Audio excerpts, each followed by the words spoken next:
Cora Ronald, que falaremos hoje em Pedro e Cora. De drones.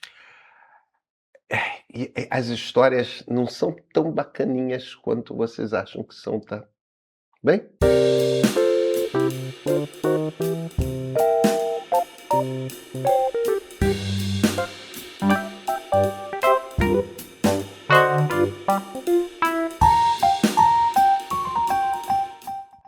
Cora, eu estava lendo sua coluna no Globo sobre drones. E é uma coisa curiosa, porque eu tinha uma palestra que eu costumava dar anos atrás, pré-pandemia, quando a gente estava... Os drones... Estava começando a se explorar a ideia de drone de entrega, e ao mesmo tempo os carros autônomos.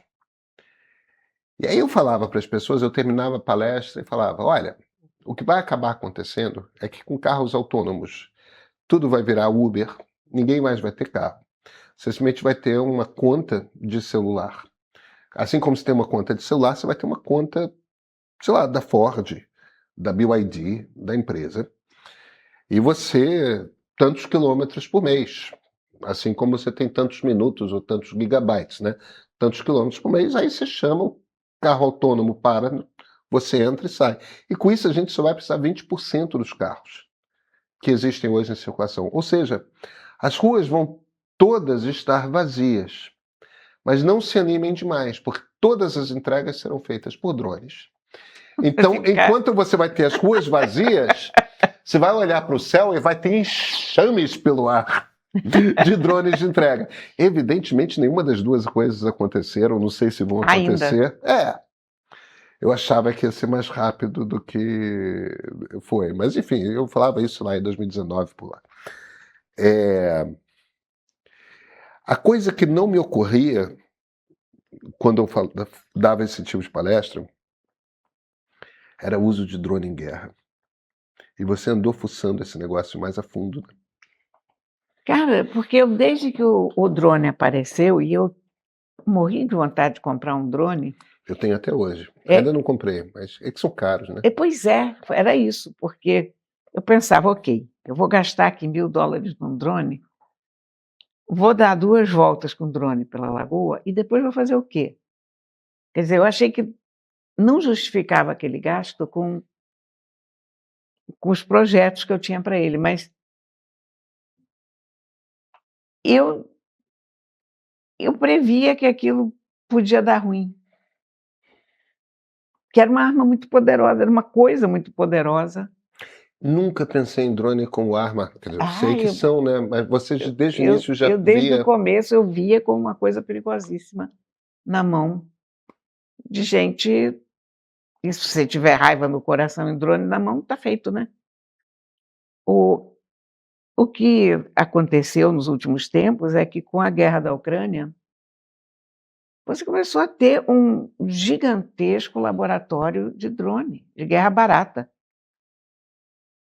Por enquanto, são os russos e os ucranianos que estão se matando lá. A gente toda hora vê um vídeo que vem da guerra do drone perseguindo o cara perto de um caminhão, do drone indo atrás do outro. Tudo isso tem um quê de surreal, né? Tem um quê de uma coisa gamificada. Você não leva muito a sério o sujeito que está explodindo lá, porque é em preto e branco, aquela imagem está fora de foco. Se você pensar bem, é uma coisa terrível. Uhum. É uma arma letal que vem na tua direção e você não tem como se defender.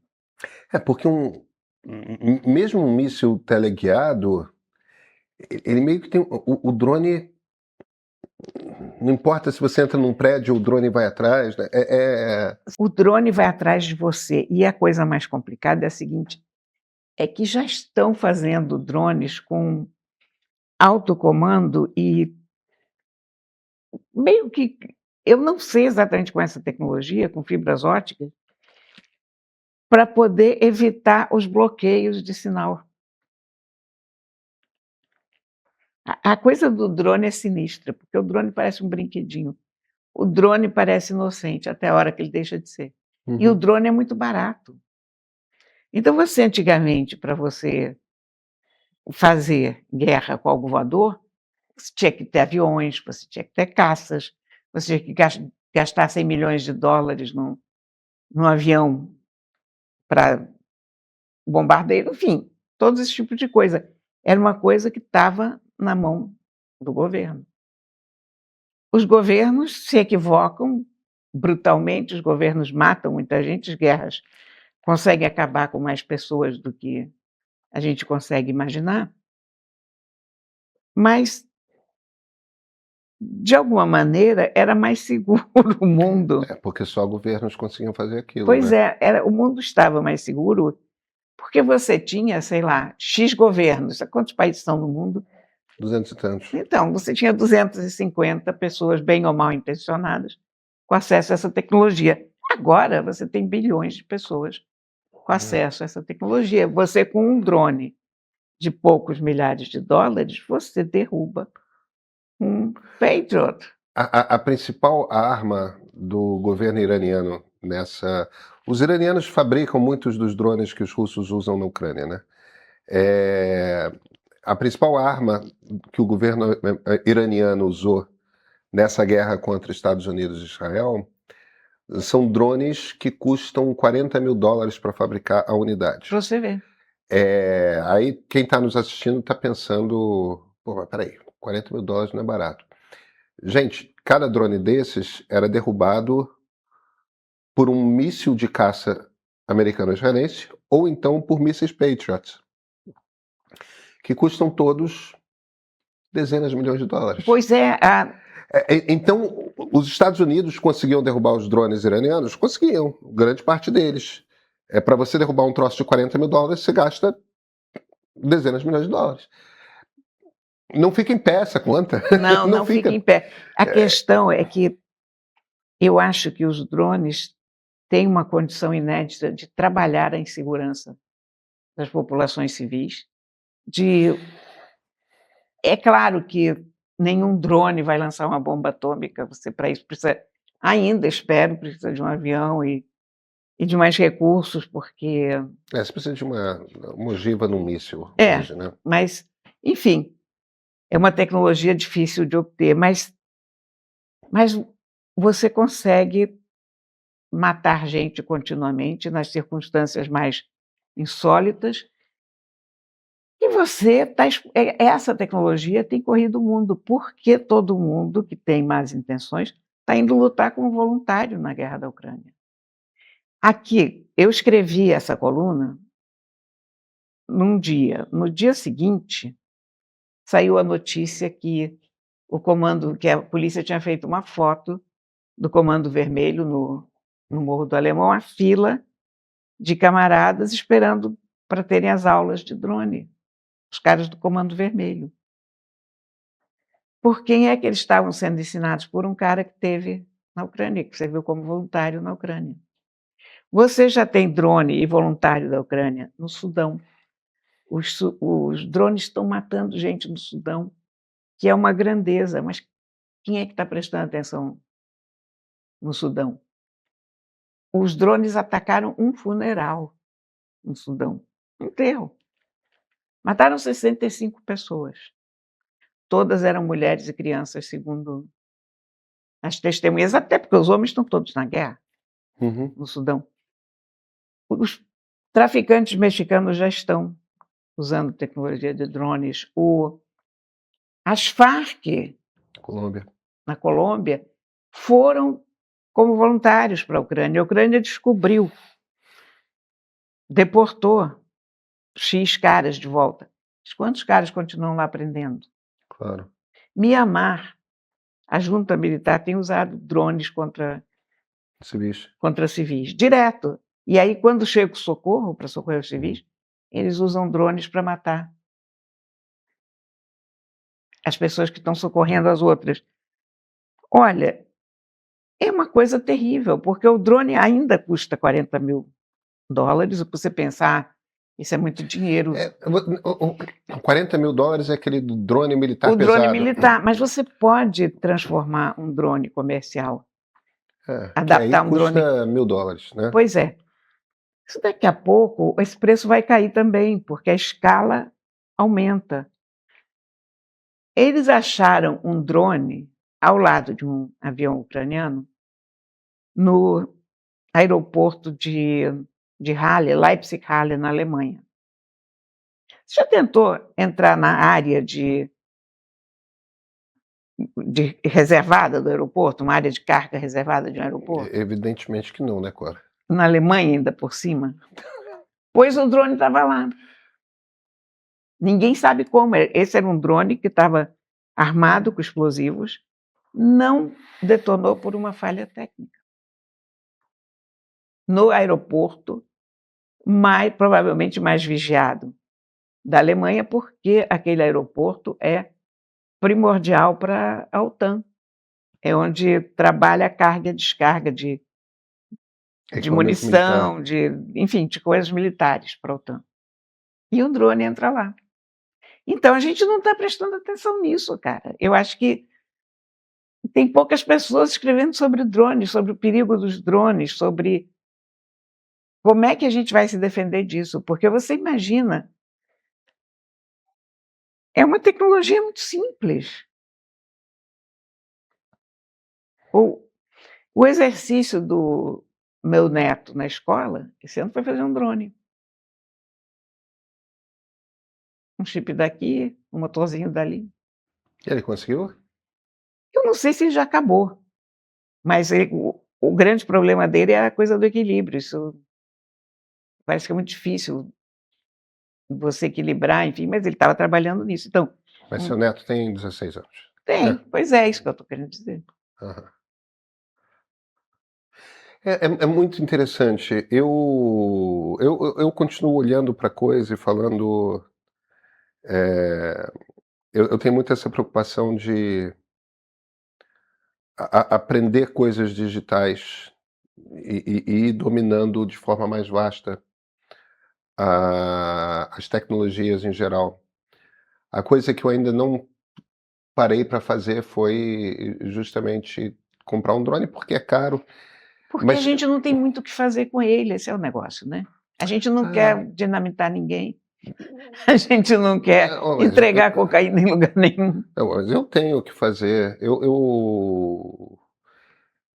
como você, gosto imensamente de fotografar e de filmar. E eu produzo digitalmente, né? O meu Instagram é um bicho vivo. Teu Instagram é um bicho vivíssimo. Gente, se vocês não seguem o Pedro, vocês têm que seguir. É o Instagram mais movimentado que eu conheço. Conteúdo todo dia, uma coisa. E agora que eu comecei a fazer vídeo de história, é uma delícia, porque as pessoas não ficam batendo em mim, as pessoas Isso é maravilhoso, conversam, discordam, concordam. Como manter o Instagram sem levar pedrada? Por que eu falo de política, Cora Rony? Por que eu falo de política, Cora Rony? Olha, o meu Instagram só tem gato e perfume. Pois é. Livro. E mesmo assim eu encontro hate direto. Não, mesmo nesse, de vez em quando. Eu fiz uma série agora, eu vou continuar essa série na semana que vem. Eu fiz uma série agora sobre sotaques. Falei um pouco de um dos sotaques paulistanos, que é o sotaque da elite paulistana, que é aquele do entendendo, né? Aí o outro que eu fiz foi do sotaque carioca, e eu fiz agora do sotaque do interior, que é o do Porta, né? E eu tô tentando fazer esses vídeos, tipo, falando um pouco sobre como é que, de onde que vem, por que é, quais são as características. E sempre tem aquela pessoa, você não é um especialista. Se vocês querem entender sobre esse assunto, consultem... Isso é chato quando dizem isso, né? Mas claro que eu não sou especialista, eu sou jornalista. É lógico. Eu sou jornalista, eu divulgo informação. Divulgar informação não quer dizer que eu tenha produzido informação, e eu tomo, inclusive, o cuidado de dizer onde estão as minhas fontes. Tal. Isso volta e meia me acontece. Volta e meia. Eu, inclusive, na coluna, eu comecei com um disclaimer, porque eu escrevo... Quer dizer que você não é uma especialista em drones? Não. Aí eu fiz a primeira linha, falando que a gente não está prestando atenção nos drones, e abri um parênteses. diz a velhinha sentada entre os seus gatos e É. seus livros, para justamente não vir ninguém me encher o saco. O que eu sei de drone, eu digo, tá lá, sou uma velhinha sentada entre os meus gatos e os meus livros. Estou prestando atenção, Claro, estou preocupada. e lendo e conversando com É. pessoas que entendem e tudo mais. Você repara a quantidade de notícia que você tem de ataques feitos por drones. O que me deu o negócio de escrever, a vontade de escrever, foi esse negócio do drone no aeroporto. Uhum. Então, pois Porque é, assim, aí eu digo, você gente, na hora que um drone entra nesse aeroporto super vigiado da Alemanha, uhum. não tem mais onde um drone não entre. Nessa toada, você pergunta: "Por que que eu quero um drone?" Pra fazer vídeo, para fazer filme, filmar, estar nos lugares e filmar, e É, fazer filmes bonitos, fazer B-roll para os meus vídeos. Eu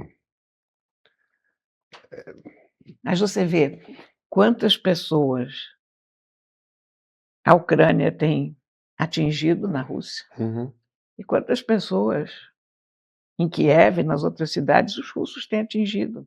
claro. Edifícios, é uma coisa de doido. Barateia muito a guerra, torna ela mais letal, e é aquela arma que porque atrás do o drone não é, na maior parte dos casos, autônomo, né. Atrás do o drone tem um soldado com controle remoto olhando pela câmera do drone. É. Então, se ele quiser ir atrás de você Mas pessoalmente, tem vídeo disso. eu Um sei. sujeito fugindo, desesperado, em torno Que horror. de um caminhão, e aquele drone vai. E, honestamente, eu percebi até uma coisa meio sádica no drone, quer dizer, Ou no piloto do drone. exatamente, eu percebi que o cara estava fazendo, que ele podia ter explodido antes. E qualquer explosão que ele fizesse, ele matava o cara ali. O Uhum, cara não tinha para onde correr. Mas ele persegue como se fosse um gato perseguindo um rato com certo prazer naquilo, sabe? Aliás, com muito prazer naquilo. não. É uma coisa medonha. E o negócio de você ter uma escola prática na guerra. E as É, oficinas de drones, porque para você ter um avião, você tem que ter um hangar. claro. Para você construir um avião, você tem que ter uma fábrica do tamanho de um bonde. Eu sei porque eu fui à Embraer. Uhum, Então, você não faz aquilo escondido de ninguém. Mas você pode fazer uma oficina de drones em qualquer bequinho do Morro do Alemão. Olha, ninguém repara, é uma casinha, um quintal. claro, claro. E as peças, cada vez mais, você pode imprimir em 3D as peças, né? Você pode imprimir em 3D, você pode canibalizar os outros drones que caem perto de você, enfim. É, É uma daquelas coisas, quando os computadores pessoais começaram, a gente achava um dia todo mundo vai ter um computador na mão. Naquele momento não era possível porque os computadores eram caros, então você tinha que ter bastante dinheiro para investir nisso. Eu acho que os drones estão nesse momento que é preciso ter algum dinheiro ainda para investir, mas em breve todo mundo terá. para pessoa física é uma coisa cara, para uma organização criminosa é uma coisa, na verdade, barata. Baratíssimo. É, Para uma organização que lida com tráfico e a gente vê quanto é, dinheiro eles. Porque nunca se fala em menos de milhões de reais, né? é isso, Aprenderam é uma isso. carga de não sei quantos milhões de reais. Na verdade, você vê, a polícia no Rio, por exemplo, hoje usa helicópteros. Um drone explode um helicóptero. Um drone derruba um helicóptero É, facilmente. é. Olha aqui, o pessoal está derrubando helicóptero até Bazuca, né? com bazuca, É. mas você imagina drone nessa parada. Então, eu fico tensa com essa história. Sabe? É uma coisa que Não, me preocupa há algum tempo você tem toda a razão. né, Você tem toda a razão. e eu já queria escrever sobre isso, mas assim, eu ficava pensando, gente, mas vão achar que eu sou neurótica, vão achar Hum, que eu sou maluca, aquelas coisas, né? Aí chega um drone ao lado de um Antonov daqueles, né, enormes. Eu digo: "Não, gente, não sou neurótica não, pelo amor de Deus". Cora, a gente se vê na terça? A gente se vê na terça. Então até terça-feira. Ninguém aqui vai dizer em quem você deve votar. Na verdade, aqui, centro, esquerda e direita, todos têm espaço. Mas nas próximas semanas, muita gente vai tentar dizer em quem você deve votar. Então, como não se perder em meio a tanta notícia, promessas vazias e fragmentação de conteúdos? Eleições 2026. A escolha pode ser o seu material de apoio para escolher quem vai assumir a presidência do país. O documentário parte dos 5 principais candidatos. Quem são, o que fizeram até aqui. Mas a eleição não se explica só por candidato. O filme também olha para o país que o próximo presidente vai encontrar. Já está no streaming do Meio, com outras produções originais que trazem base para votar sabendo exatamente os motivos. Assina o Meio Premium, assiste agora.